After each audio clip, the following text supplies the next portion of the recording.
ដែលម៉ាញេទិកសន្ធឹកជ្រែកអាកាសបានមកដល់ទៀតហើ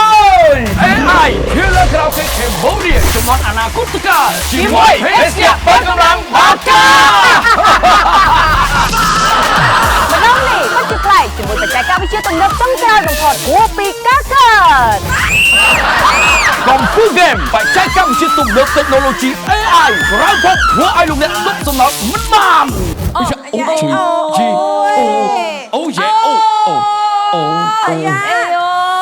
អូយញ៉េសាអីរាក់ខ្លាចទេ អត់ខ្លាចទេ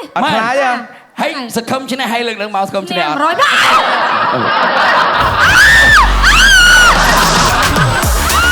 ត់ រឿងចាំស្នងលេខ1ជាមួយការបញ្ចូលសមត្ថភាពរបស់មនុស្សសម័យអនាគតកាល ថាតើមនុស្សសម័យអនាគតកាលបច្ចេកវិទ្យា Technology AI ចេះខ្លាចស្លាប់ចេះភ័យចេះសើចដោយមនុស្សសម័យបច្ចុប្បន្នដែរឬទេ ហើយតើប្រាក់រង្វាន់$88,888 បានទៅលើមនុស្សសម័យអនាគតកាលឬយក្សរូបណា បាកាលើពីភេសជ្ជៈបើកម្លាំង បាទមកដល់នឹងធម្មពលបញ្ញាស្មារតីធ្វើឲ្យកម្លាំងខ្លាំងក្លាណោះបាទ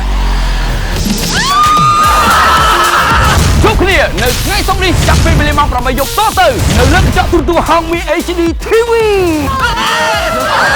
ទោះជាមានអ្វីកើតឡើងក៏ដោយសូមកុំឈប់ជៀKaraoke Cambodia រកការទីប្រមៃ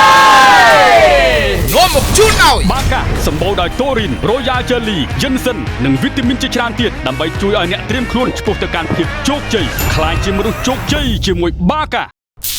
អូឡាតេទឹកផ្លែឈើលាយទឹកដោះគោជាផលិតផលរបស់ប្រទេសកូរ៉េ 100%